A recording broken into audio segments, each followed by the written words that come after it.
नमस्कार. तयारी पेरणीची या कार्यक्रमात तुम्हा सगळ्यांचं खूप मनापासून स्वागत. दरवर्षीप्रमाणे याही वर्षी खरीप हंगाम आपल्या कास्तकार बांधवांकरता सुख समृद्धी घेऊन यावा या दृष्टिकोनातनं या कार्यक्रमाची आपण सुरुवात करतो.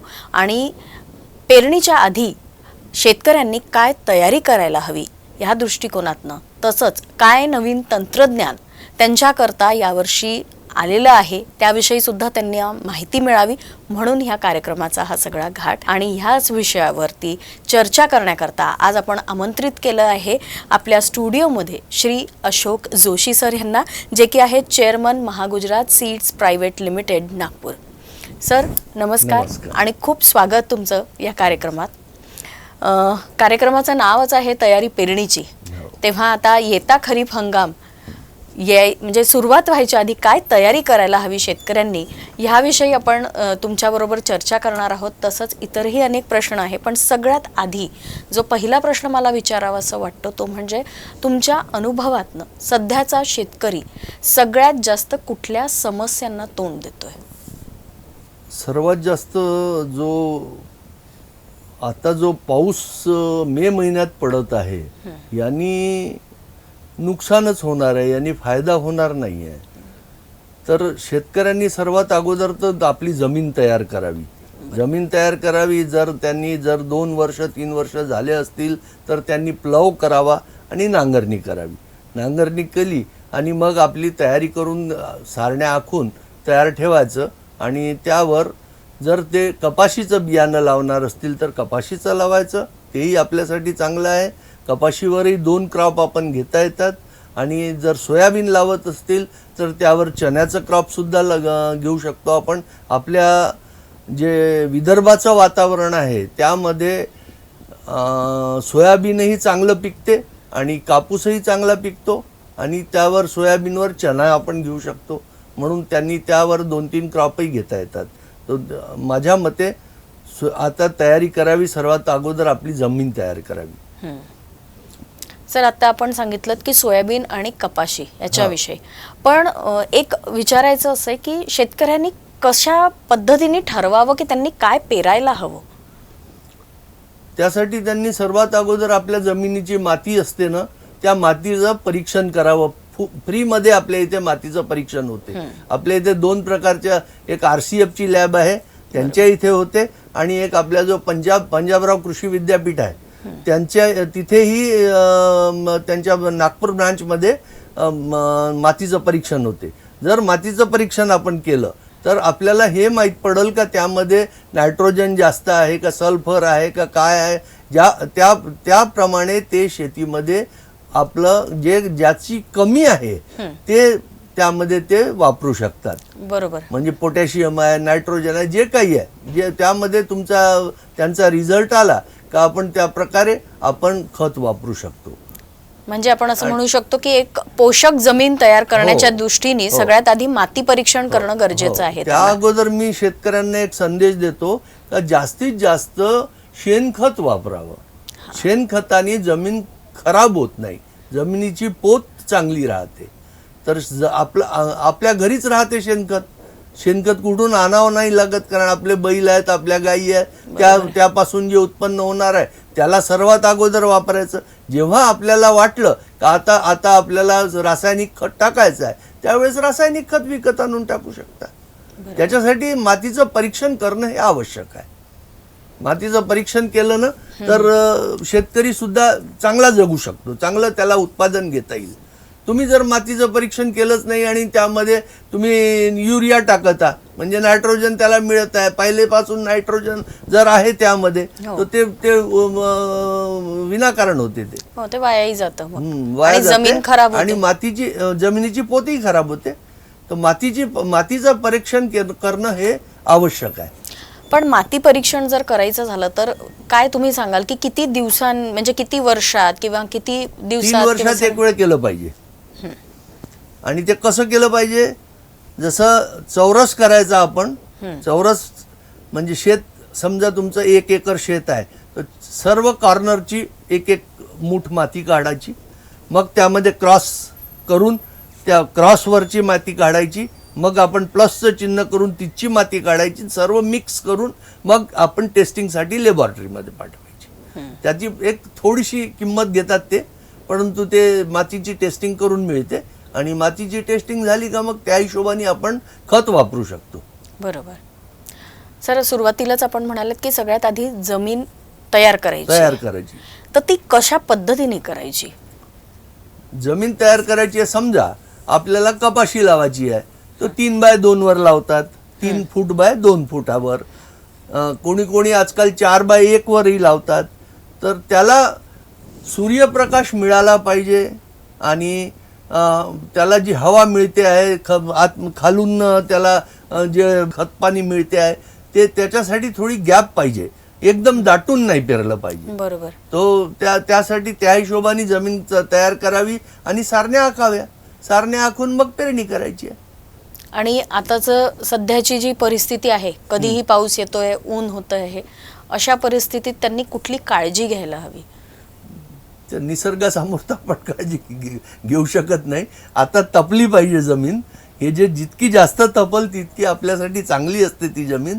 आता ते निसर्गाच्या समोर तर आपण काहीच करू शकत नाही. आता तुम्ही पहा, कधीही पाऊस येतो. यावेळेस जवळजवळ 5-6 वेळा तो पाऊस येऊन गेला आपला या महिन्यात. आता ते काही करू शकत नाही आपण, पण आपण जे नैसर्गिक करू शकतो तेवढं करावं. म्हणजे शेणखत हे नैसर्गिक आहे, ते रासायनिक नाही आहे. शेणखताचा वापर जास्त करावा, त्याची पोत चांगली करावी आणि त्यांनी उत्पन्नही भरपूर येतं. आणि पेरणीबद्दल बोलायचं झालं तर पेरणी कशा पद्धतीने करावी की जेणेकरून आपलं पीक भरघोस येईल? आता समजा कपाशी लावायची आहे, कपाशी तुम्ही कोणत्याही कंपनीची लावा, त्याबद्दल मी म्हणणार नाही. कपाशी लावताना समजा तुम्ही 4x1 वर लावत असाल, तर 4x1 वर लावताना तुम्ही अंतर बरोबर ठेवून त्यांनी त्या आखणी करावी. आखणी करून 2 बियाणं लावावे कपाशीचे, 1 बी लावू नये. कारण का सरकारने 75% स्टँडर्ड निश्चित केलेला आहे. तर कंपन्या 75% जर्मिनेशनचं तुम्हाला माल देतील. मग तिथे तुम्ही जर 1 लावलं दाना, तर ते कधी कुठं निघल कुठं नाही निघणार, म्हणजे तुम्हाला पुन्हा डबल मेहनत घ्यावं लागेल. जर तुम्ही 2 बियाणे लावले तर तुमचं उत्पन्नही चांगलं येईल आणि ते पूर्ण निघून जाईल, जर्मिनेट होऊन जाईल. बरोबर. सर, इतकी छान सगळी तुम्ही माहिती देता आहात आणि आता खरीप हंगाम येणार आहे, तर तेव्हा मला एक आणखीन असं विचारावंसं वाटतं की येत्या खरीप हंगामाकरता महागुजरात सीड्स हे शेतकऱ्यांच्या खूप जवळची अशी ही कंपनी आहे. तर या खरीप हंगामाकरता महागुजरात सीड्स काय नवीन घेऊन येत आहे शेतकऱ्यांकरता? हो, माझी कंपनी ही नागपूर बेस आहे. नागपूर बेस असल्यामुळे आपल्या इथे भंडारा, गोंदिया, चंद्रपूर, गडचिरोली हा जो बेल्ट आहे, या बेल्टमध्ये पॅडी म्हणजे धानाची पेरणी पुष्कळ जास्त होते.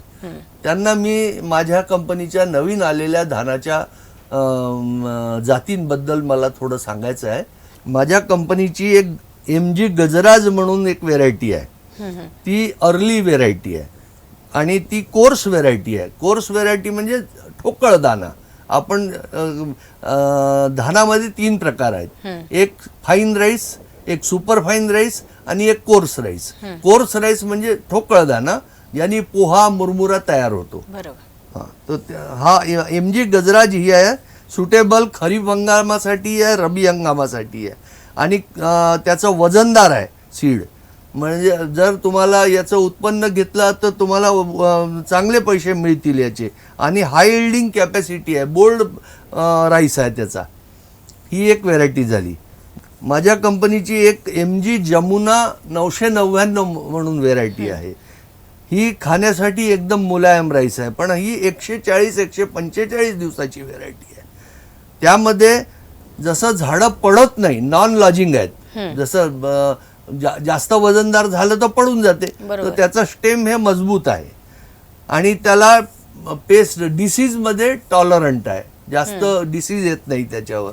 आणि मीडियम बोल्ड दाना आहे, म्हणजे खूप जाडही नाही खूप पातळही नाही. फाईन राईस आहे, सुपर फाईन नाही, सुपर फाईन वेगळी येते.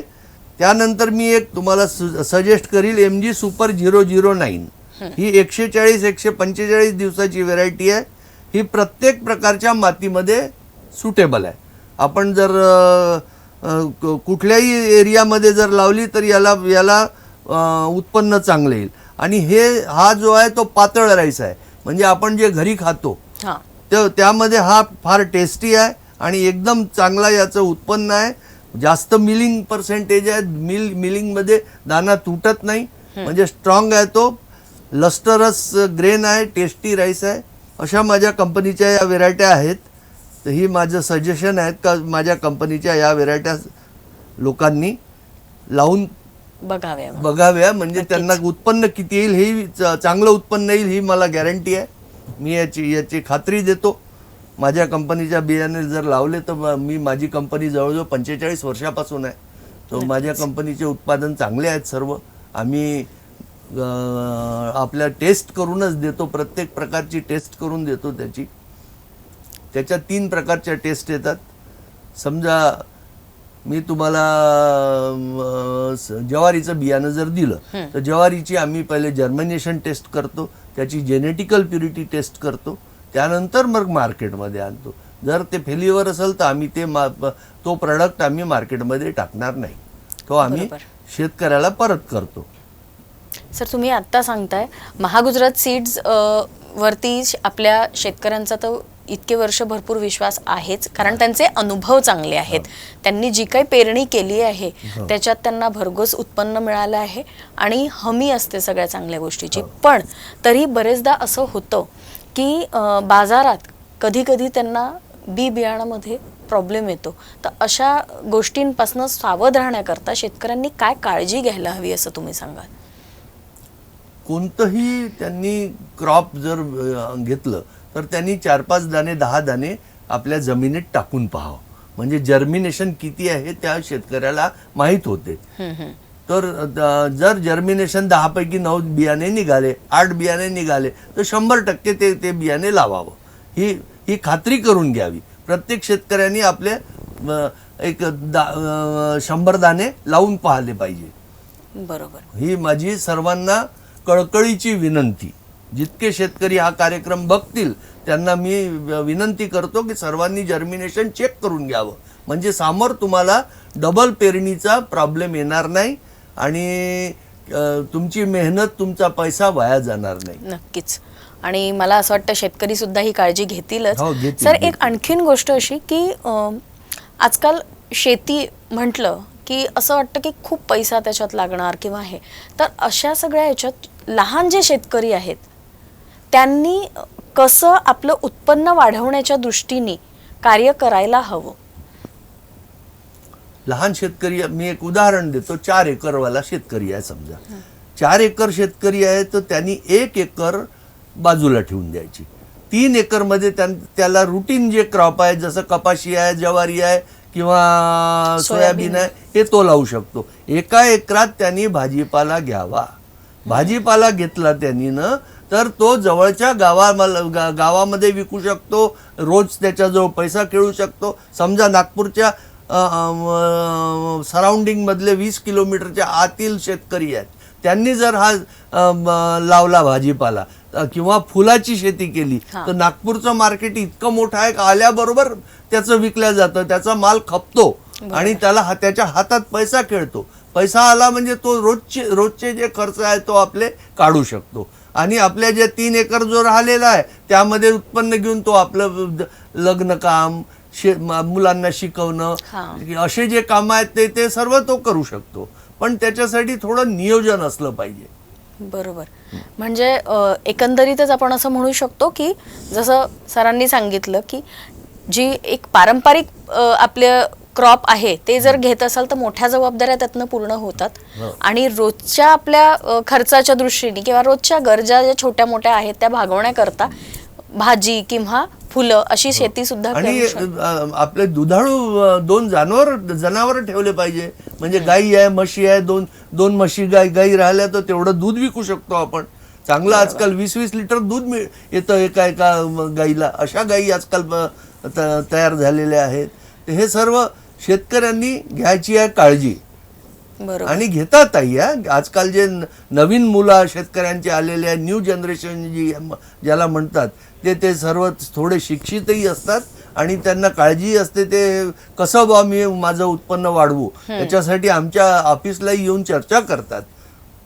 आणि आमचा एक प्रोग्राम आहे. जसं संध्याकाळच्या वेळेस 6 वाजता शेतकरी गावातून आपल्या शेतातून घरी येतात. आमचा जो प्रत्येक जिल्ह्याला सेल्स रिप्रेझेंटेटिव्ह असतो आणि फील्ड असिस्टंट असतात, तो सेल्स रिप्रेझेंटेटिव्ह त्या शेतकऱ्यांना जमा करून मीटिंग घेतो आणि त्यांना समजून सांगतो का तुम्ही आता हा पावसाळा येऊन राहिलेला आहे, अशी तयारी करा, हे बियाणे लावा, ते बियाणे लावा. तो आपला प्रोपगंडा सुद्धा करतो आणि त्यांना समजवतो. त्यांना काही प्रॉब्लेम्स असले तर तो त्यांच्याशी डिस्कस करतो. हा आमचा प्रोग्राम नेहमी चालू राहतो.